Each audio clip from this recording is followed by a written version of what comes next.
আমি ডাক্তারের রূপ নিয়ে আপাকে জিজ্ঞেস করলাম, তোমার কোথায় ব্যথা? আপা বলল, আমার কোমরে মাথায় ব্যথা। আমি আপাকে বললাম, আপা তোমার সকল ব্যথা ভালো হয়ে যাবে যদি তুমি আমার কথায় রাজি থাকো। আপা বলল, কি কথা? আমি বললাম, তোমার হাঁটুতে বা কোমরে একটা ওষুধ দিয়ে মালিশ করলে ভালো হয়ে যাবে, আর সেই মালিশটা আমার কাছে আছে। আপা বলল, আমি তো ব্যথামুক্ত হতে চাই। আমি আপাকে বললাম, তাহলে তুমি সোজা হয়ে শুয়ে পড়ো। তারপর আমি মালিশের নামে আপাকে সারারাত ধরে যা করেছিলাম তা শুনলে তোমাদের মাথা গরম হয়ে যাবে। তাহলে আসল ঘটনাটি বলি। আপাকে চাকরির জন্য পাশের জেলায় গিয়েছিলাম। পাশের জেলা বলতে যে আহামারি দূর তা কিন্তু নয়, বাসে 1 ঘন্টার রাস্তা। সেখান থেকে ভ্যানে আর 10 মিনিট। গ্রামটা আমার পরিচিত, নামেদিও আগে কখনো যায়নি। তবে যাওয়ার আগে বাড়ি থেকে শুনে গিয়েছিলাম ওই গ্রামে আমাদের এক আত্মীয়ের বাড়ি, চাচা বাবার মাস্তুতো ভাই। ঘনিষ্ঠ কিন্তু দীর্ঘদিন যোগাযোগ নেই। ওই চাচাকে আমি দেখেছি, কিন্তু কখনো তাদের বাড়িতে যাওয়া হয়নি। ফেরার পথেই বিপত্তিটা ঘটল। বিপত্তি না বলে সৌভাগ্য বললেই বোধহয় ভালো হতো। দুপুরের প্রচণ্ড রোদে ভ্যানে করে ফিরছিলাম। গ্রামের রাস্তা যদিও কাঁচা রাস্তা, ফাঁকা ফাঁকা বাড়ি পড়ছিল, কিন্তু বিধি বাম কিছু দূর আসার পর ভ্যানের চাকা পাংচার। চোখে সরিষার ফুল দেখলাম। যদিও রাস্তার বেশি দূরের নয়, কিন্তু হাঁটা তো আমার পক্ষে সম্ভব নয়। ভ্যানওয়ালা বিরস মুখে বলল, ভাইজান ভাড়া দেওয়া লাগবে না। ক্লান্ত ঘামে ভেজা মুখটা দেখে মায়ায় লাগল। ভাড়ার চেয়ে বেশি দিলাম, কিন্তু আমি এখন কি করি? গ্রামের প্রায় মাঝামাঝি কোনো দোকানও আশেপাশে চোখে পড়ছে না। ভ্যানওয়ালা এখনো দাঁড়িয়ে আছে। তাকে বললাম চলে যেতে। সে যেতে যেতে বলল, অপেক্ষা করতে। ভ্যান অবশ্যই পাওয়া যাবে। আমি অপেক্ষা করতে লাগলাম ভ্যানের জন্য, কিন্তু কপালে থাকলে ঠেকাই কে? বেশ কিছুক্ষণ অপেক্ষা করে বিরক্তিভরা মন নিয়ে আস্তে আস্তে হাঁটতে লাগলাম। বেশ অনেকক্ষণ ধরে হেঁটে চলেছি। টপটপ করে ঘাম ঝরছে গা দিয়ে। গ্রামের প্রায় শেষ মাথায় এসে গেছি। কোনো ভ্যানওয়ালার দেখা হয়নি এখনো পর্যন্ত। তেষ্টায় ছাতি প্রায় ফেটে যাচ্ছে। আরও খানিকটা আসলাম, আর মাত্র 3টা বাড়ি সামনে। চৈত্রের দুপুরের প্রচণ্ড রোদ, মাটি যেন গলছে। হাঁটতে পারছি না। যা থাকে কপালে পানি না খেলে টিকা যাবে না ভেবে একটু দাঁড়িয়ে বাড়ি 3টার দিকে তাকালাম। প্রথমটা পাঁচিল দিয়ে ঘেরা, পরেরটা কুডে ঘর মতো, তার পরেরটা রাস্তা থেকে বেশ একটু দূরে। নতুন একটা বাড়ি, বাঁশের চটা দিয়ে ঘেরা। বট বাড়িটায় যাওয়াই উচিত হবে মনে করে আস্তে করে গেট ঠেলে ঢুকলাম। সবাই আমাকে দেখে, বাড়ির বাচ্চাসহ সবাই চমকে উঠে। আমাকে দেখেও উঠল। উঠানে এক পৌরা মাছ কুটছে। সামনে রান্নাঘরের বারান্দায় 3 সুন্দরী মহিলা রান্না করছে। বাড়িতে ছোট ছোট বাচ্চা ভর্তি। গ্রামের পরিবেশের সাথে একটু শহরের ফ্যাশন। অত্যন্ত সুন্দরী মহিলাগুলো, যদিও বয়স হয়েছে কিন্তু এখনো লাবণ্যময়ী। খোকা, কাউকে খুঁজছো? প্রশ্নের সম্বিত ফিরে পেলাম। জি, একটু পানি খাব। একজন বউ, উঠে আসো। সামনে টিউবওয়েল থেকে পানি আনা। ইতিমধ্যে বাড়ির ছেলেরা বুঝতে পেরেছে বাড়িতে কেউ এসেছে। একটা চেয়ারও পেয়ে গেলাম। জীবনটা আবার পানি পেয়ে সতেজ হয়ে উঠেছে। মাছ কুটতে কুটতে মহিলা জিজ্ঞাসা করলেন, বাড়ি কোথায়? কিছু বললাম না। কোনো আগ্রহ দেখলাম না। এবার উঠতে হয় ভেবে উঠে দাঁড়ালাম। ও কি খোকা, উঠস কেন? দুপুর বেলা বাড়িতে মেহমান আসলে না খেয়ে যেতে নেই। এটাই আসলে বাঙালিদের প্রধান ঐতিহ্য। বাড়িতে মেহমান আসলে তাকে সমাদর করা, আপ্যায়ন করা। না, তার দরকার নেই। বললাম বটে, কিন্তু কেন যেন ক্ষিধা নয়। মহিলার দেবীর মতো চেহারায় আমাকে অনেকটা মায়ে আটকা পড়ে গেলাম। বাড়ির ছেলেদেরকে তার মা বললেন আমাকে বাড়ির ভেতরে নিয়ে যেতে। বাধ্য হয়ে গেলাম।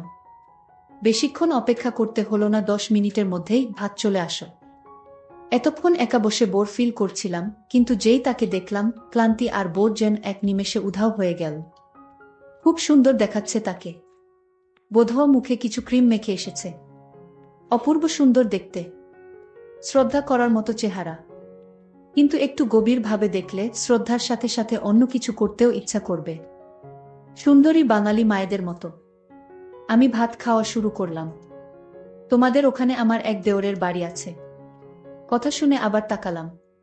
নাম কি? আমার প্রশ্নের উত্তর দিতে দিতে তরকারি এগিয়ে দিচ্ছিলেন তিনি। নামটা শুনে চমকে উঠলাম। আমার বাবার নাম বললেন। আমি কিছুই বললাম না, কিছুই চুপচাপ শুনতে লাগলাম। চিনি কিনা জিজ্ঞাসা করল।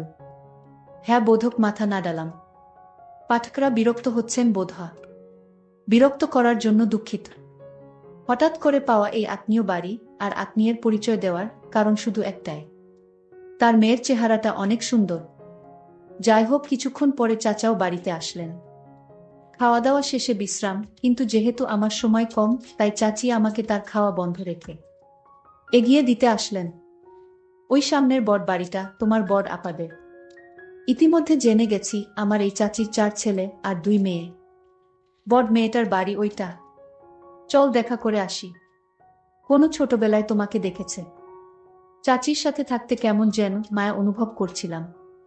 পৌঁছে গেলাম চাচির অল্প বয়সী ঘরে। অপরূপ সুন্দর এক মেয়ে। কোনো ছোটবেলায় তোকে দেখেছি। আসিস না কেন ভাই? আমরা তো পর আগে চাচা মাঝে মধ্যে আসতো, এখন তাও আসে না। রক্তের সম্পর্ক কি ভোলা যায়?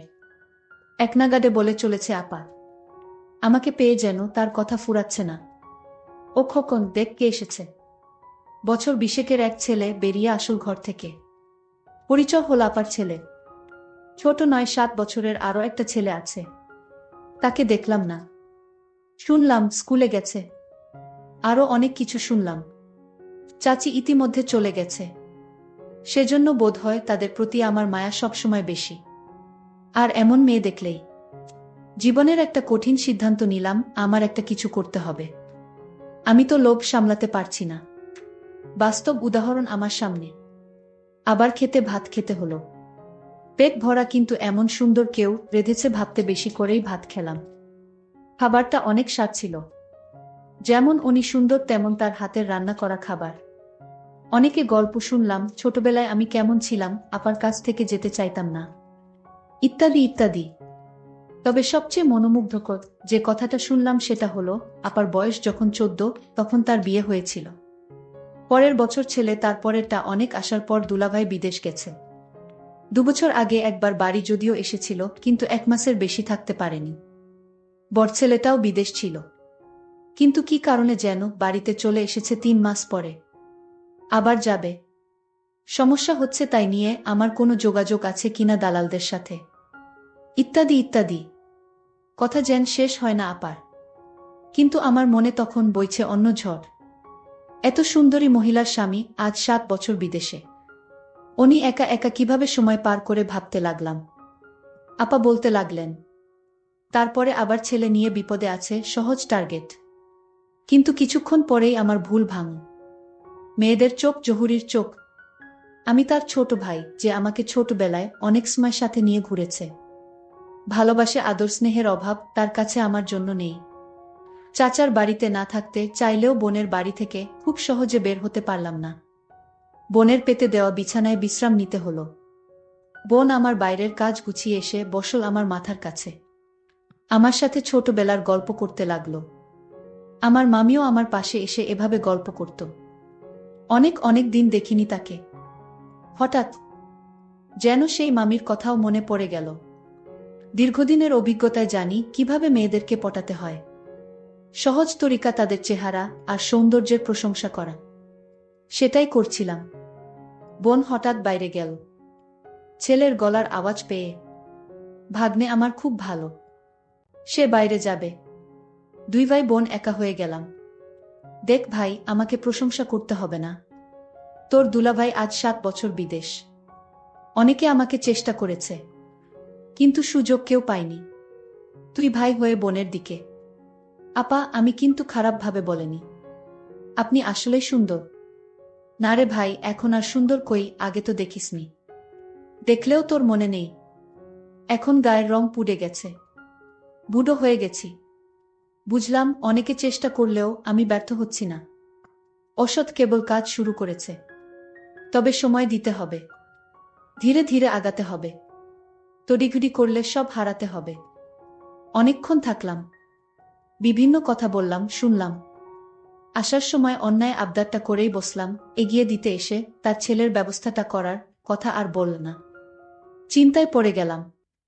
আমাকে কি খারাপ ভাবল? কাজের চাপে 2 দিন মনে ছিল না তার কথা। আসার সময় মোবাইল নাম্বার নিয়ে এসেছিলাম, হঠাৎ সন্ধ্যায় রিং বেজে উঠল। ভাই কেমন আছো? বোনের কথা এত তাড়াতাড়ি ভুলে গেলে? যথারীতি বোন বাড়িতে একা। কিন্তু যে অভাব নেই বুঝলাম তার কথাবার্তায়।